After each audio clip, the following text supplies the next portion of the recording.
రేవంత్ రెడ్డి కూడా మీ పేరు ప్రస్తావించారు నిన్న, సీఎం రేవంత్ రెడ్డి. మీరు అబ్జర్వ్ చేశారో లేదు, మీ నోటీస్కి వచ్చిందో లేదో. ఇది అడ్వైజరీ కౌన్సిల్కి సంబంధించి గతంలో కేంద్రంలో ఉన్న జాతీయ అడ్వైజరీ కౌన్సిల్ తరహాలో రాష్ట్రంలోనూ రాష్ట్ర అడ్వైజరీ కౌన్సిల్ ఏర్పాటవుతుంది. దీనికి చైర్మన్గా సీఎం ఉంటారు. సభ్యులుగా ప్రొఫెసర్ హరగోపాల్, అలాగే ప్రొఫెసర్ నాగేశ్వర్ వంటి విద్యావేత్తలు ఉంటారు. ఒక పత్రికలో వచ్చిన వార్త సార్, జస్ట్ ఇప్పుడే నోటీస్ చేశాను, ఇది మీరు చూసారో లేదో. అంటే గతంలో మీరు మండలిలో ఉన్నప్పుడు రేవంత్ రెడ్డి కూడా ఎమ్మెల్సీగా పనిచేశారు. చాలా సందర్భాల్లో ఆయన అన్న మాట ఏంటంటే, మీలాంటి విద్యావేత్తల దగ్గర చాలా నేర్చుకున్నానని ఆయన చెప్పారు. సో ఈ అడ్వైజరీ కౌన్సిల్ ఎంతవరకు అవసరం అంటే ఏం చెప్తారు సార్? అంటే నేను ఉదయాన్నే ఇక్కడికి వచ్చే వరకు అసలు పేపర్లు కూడా రావు నాకు ఇంటికి, అందువల్ల చదివే అవకాశం కూడా లేదు, నాకే సమాచారం అయితే లేదు. బట్ అక్కడ ఇక్కడ ఇండివిజువల్ ముఖ్యం కాదు. సో ఇలాంటి వ్యవస్థ అవసరమా అని. ఇప్పుడు ప్రెసిడెంట్ బైడెన్కి అడ్వైజరీ కౌన్సిల్ ఉంటుంది, మీకు ప్రైమ్ మినిస్టర్కు ఎకనామిక్ అడ్వైజరీ కౌన్సిల్ ఉంటుంది. బిబేక్ దేబరాయ్ నాయకత్వంలో ఆర్థికవేత్తల సలహా మండలి ఉంటుంది, prime ministers economic advisory council అంటారు. అలాగే చీఫ్ ఎకనామిక్ అడ్వైజర్ ఉంటారు, అనంత నాగేశ్వరన్ అని అమెరికాలో ప్రొఫెసరు, ప్రఖ్యాత అర్థశాస్త్రవేత్త. అంతకుముందు మీకు కాంగ్రెస్ హయాంలో కౌశిక్ బసు లాంటి అర్థశాస్త్రవేత్తలు ఉన్నారు. సహజంగా ఈ అడ్వైజరీ వ్యవస్థలు రాజకీయాలతో సంబంధం లేకుండా ఒక ఆయా రంగాల్లో ఉన్నటువంటి నిష్ణాతులే ఉంటారు. ఇప్పుడు కౌశిక్ బసు కాంగ్రెస్ హయాంలో ఎకనామిక్ అడ్వైజర్గా ఉండే, ఆయన కాంగ్రెస్ పార్టీ నాయకుడు కాదు. ఇవాళ అనంత్ నాగేశ్వరన్ ఉన్నాడు, ఆయన అమెరికాలో ప్రొఫెసర్గా ఉండే, ఆయన ఏమీ బీజేపీ నాయకుడు కాదు. So they are essentially experts. వాళ్ళ అభిప్రాయాలు వాళ్ళకు ఉంటాయి, వాళ్ళు ఎకనామిక్ వాళ్ళు చేసే పనులు వాళ్ళు చేస్తుంటారు.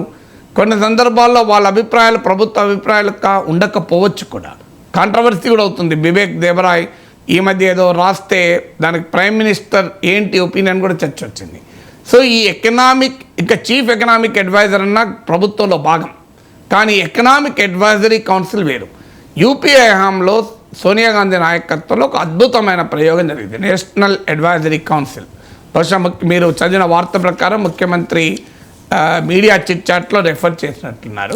ఇందులో నోబెల్ బహుమతి గ్రహీత అమర్త్య సేన్తో కలిసి పనిచేసిన జీన్ రేస్ లాంటి వాళ్ళు, ఇలా వివిధ రంగాల్లో ప్రఖ్యాత నిష్ణాతులు, పౌర సమాజ ఉద్యమాలు క్షేత్రస్థాయిలో నడిపిన మేధావులు, ఇలాంటి వాళ్ళు ఉన్నారు. మీరు ఆ పాత గూగుల్లో కొడితే దొరుకుతుంది, UPA government national advisory council అని కొట్టండి. అందులో చాలామంది ఇంపెక్కబుల్ రికార్డు ఉన్న నిష్ణాతులు, వాళ్ళేమి కాంగ్రెస్ పార్టీ కాదు, ఏది కాదు. అందువల్ల ఇలాంటి అడ్వైజరీ వ్యవస్థ బహుశా ముఖ్యమంత్రి ఎలా ఆలోచిస్తున్నాడో నాకు తెలియదు, కానీ నేషనల్ అడ్వైజరీ కౌన్సిల్ తరహాలా అన్నారు. మీరు గమనిస్తే తెలంగాణ స్టేట్ అడ్వైజరీ కౌన్సిల్ అని ప్రతిపాదనగా మాట్లాడారు. సో అది ప్రభుత్వానికి రాష్ట్రానికి ఆయా రంగాల నిష్ణాతుల నుంచి సలహాలు ఇవ్వడం ద్వారా గవర్నెన్స్ని ఎన్రిచ్ చేయొచ్చు.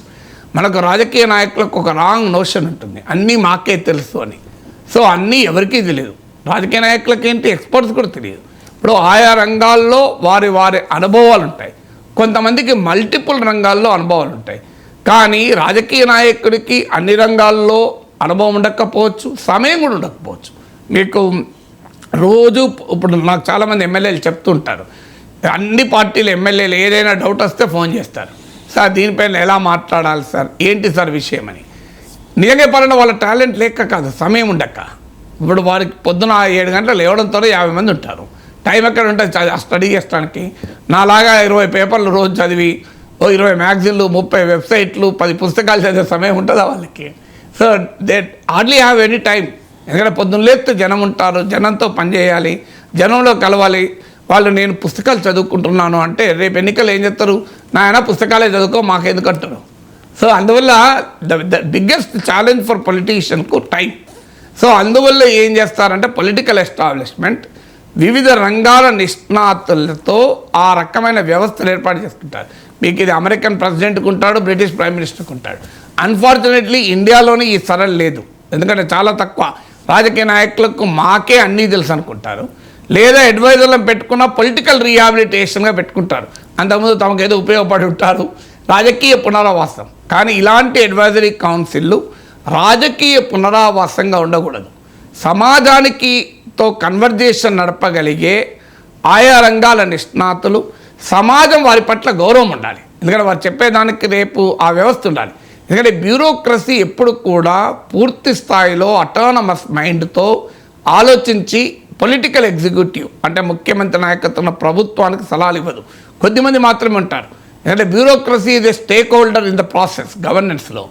మీకు బయటి వాళ్ళు స్టేక్ హోల్డర్స్ కాదు, అందులో రాజకీయ అవసరాలు ఉండవు. అందువల్ల రాజకీయ అవసరాలు లేని వాళ్ళు, పాలనలో స్టేక్ హోల్డర్స్గా వాళ్ళ ప్రయోజనాలు లేని వాళ్ళు నిర్మోహమాటంగా చెప్తారు, ఏమన్నది ఇది బాగుపడతారా, ప్రజలకు ఇది ఉపయోగం కాదు, నీ ఇష్టం అంటే తీసుకో, నీ ఇష్టం లేకపోతే వదిలేసాయి, తీసుకుంటే నీకే లాభం, తీసుకోకపోతే నీకే నష్టం, నాకేమొచ్చింది అంటారు. ఇప్పుడు అందువల్ల ఆ రకమైన అడ్వైజరీ కౌన్సిల్ అటు ప్రభుత్వంతో అంటే ప్రభుత్వ యంత్రాంగంతో, ఇటు పౌర సమాజంతో, అలాగే ఆయా రంగాల నిపుణులతో అంటే ఇండస్ట్రీతో, సైంటిఫిక్ కమ్యూనిటీతో, టెక్నికల్ కమ్యూనిటీతో, ఎక్స్పర్ట్స్తో నిరంతర కన్వర్జేషన్ నడపడం ద్వారా గవర్నెన్స్కి కావాల్సిన ఐడియాస్ను జనరేట్ చేయగలగాలి. ఇప్పుడు ఉదాహరణకు తెలంగాణ ఎకానమీని నెక్స్ట్ 5 ఏళ్ళలో రెట్టింపు ఎలా చేయాలి అంటే, తెలంగాణ ఎకానమీని రెట్టింపు చేయకుండా బడ్జెట్ పైన ఉన్న ఈ ఒత్తిడిని అధిగమించలేరు. తెలంగాణ అభివృద్ధి జరగాలన్నా కూడా రెట్టింపు కావాల్సిందే. తెలంగాణ ఎకానమీ రెట్టింపు కావాలి అని మీరు బ్యూరోక్రసీని అడిగారనుకోండి, they have a limited space.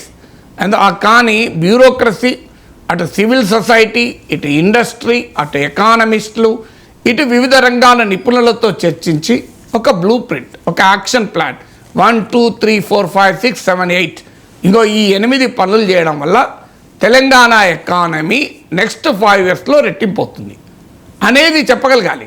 అలాగే తెలంగాణలో జాబ్స్, ఇంకో ఈ రంగాల్లో ఈ అవకాశాలు ఉన్నాయి, ఈ అవకాశాలని సద్వినియోగం చేయాలంటే ఈ పని చేయాలి అనే ఒక అకాడమిక్ ఎక్సర్సైజ్ కనుక చేయగలిగితే అడ్వైజరీ కౌన్సిల్ డెఫినెట్గా ఉపయోగపడుతుంది. కేవలం పొలిటికల్ రీహాబిలిటేషన్కు నామమాత్రంగా పెట్టాం, వీళ్ళు అడ్వైజ్ ఇచ్చేది ఉండదు, వాళ్ళు తీసుకునేది ఉండదు, అలాంటి వ్యవస్థలు ఉంటే ఉపయోగం ఉండదు. సో డెఫినెట్గా అడ్వైజరీ కౌన్సిల్ ఉపయోగం. అది ఎక్స్పర్టీజ్ను జనరేట్ చేస్తున్న, ఇంతకుముందు చెప్పినట్లు అటు ప్రభుత్వ బ్యూరోక్రసీ, ఇటు పౌర సమాజము క్షేత్రస్థాయి నుంచి ఆయా రంగాల ప్రజానీకంతో సంబంధాలు, అలాగే ఆర్థికవేత్తలు, పారిశ్రామికవేత్తలు, ఆయా రంగాల నిపుణులు, వీటన్నిటి మధ్య సమన్వయం చేయగలగాలి. సమన్వయం చేసి వీటి మధ్య కన్వర్జేషన్ నడిపి ఒక న్యూ ఐడియాస్ను, more productive and implementable ideas అంటే అబ్స్ట్రాక్ట్ కాదు, ఇంప్లిమెంటబుల్ ఐడియాస్ అంటే యాక్షనబుల్ రీసెర్చ్తో ముందుకు రాగలగాలి.